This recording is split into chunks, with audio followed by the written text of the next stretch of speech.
Yan pa rin niya. So, maganda po yan, mensahe sa taong bayan na walang sasantuhin dito sa issue ng flood control. At marami siyang sinabi at binanggit. For example, yung pagbaba ng presyo ng kuryente, natatanggalin na po natin yung systems loss.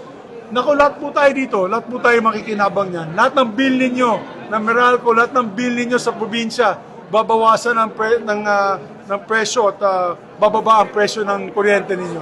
Malaking bagay yan. And of course, many other things that he mentioned, that are marching orders to Congress to pass, gagawin po natin yan. Nuclear energy, sir. Yes. How would you rate the speech? The speech, I'd say it's a 9 out of 10. He hit it right on the head. Ako'y tumayo nung binanggit niya yung systems loss, binigyan ko siya ng standing ovation. Tumayo din ako nung sinabi niya na ang dignidad ng ating bansa ay hindi dapat may sakripisyo, hindi po tayo rasista, hindi po tayo unggoy. Ika nga, ang sinabi niya. At ako'y natutuwa na binanggit po niya yan. At itinayo na ang dangal ng ating bayan. So, hindi tayo mapapaapi ng ating mga kapitbahay. Kaya ako'y natuwa dun sa binanggit niya. So overall, it was a good speech. We just have to follow through. Kailangan natin i-follow through ito. Dahil marami tayong mga kababayan nahirap pa rin sa buhay nila na yun. So hopefully, pag na-follow through po natin ito, next SONA will be a happier SONA for everyone. Diba? Saan yung nuclear energy na banggit niya, no? I-explore na natin. Yes. Anong tingin mo doon? Okay ka ba doon? Okay na lang ko dyan. Alam mo sa ASEAN, ilan na lang bansa ang hindi nag-explore ng nuclear energy. Vietnam may nuclear energy. Cambodia is building a nuclear power plant. Maiiwan na tayo ng Cambodia. Thailand as well. So, I think it's about time na bigyan natin ng pansin ito. Napakaganda nito dahil ito ay renewable. Kung sa renewable, nuclear power is very renewable. Basta maganda lang ang teknolohiya na gagamitin, yan po ay ligtas. Marami na pong bansa sa buong mundo ang may nuclear energy.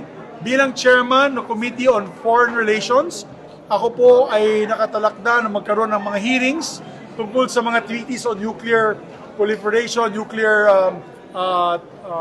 safety and standards na ipapasa po natin and ratify in the next few weeks. Tatlo yun.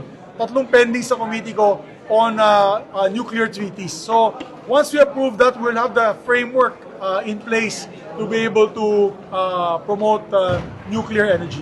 Sir, yung systems loss, how soon kaya na hindi na yun ma-charge sa consumers? Well, kasi ang problema na yun, nandun pa yan sa EPIRA.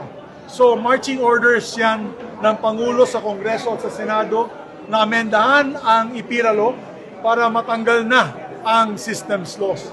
So, mangyayari dyan, ang systems loss will be charged now to the DU, the distributor or distribution utilities. So, hindi na po sa end user ng taong bayan. So, malaking bagay po yan.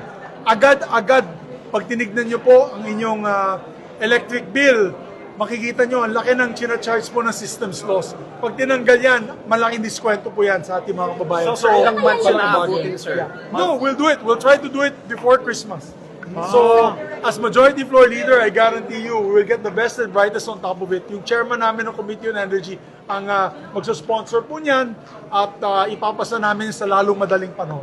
Sir, nabanggit ng Pangulo yung case bill up against the former speaker. Do you think this will mend the bond between the majority and minority senators? I believe so. And I think yan ang gustong mapakinggan ng taong bayan. Yung pagbagsak po ng rating ng ating Pangulo ay siguro isa sa mga rason ay akala nila ang Pangulo ay pumoprotekta sa kanya mga kasamahan, mga kalyado, or mga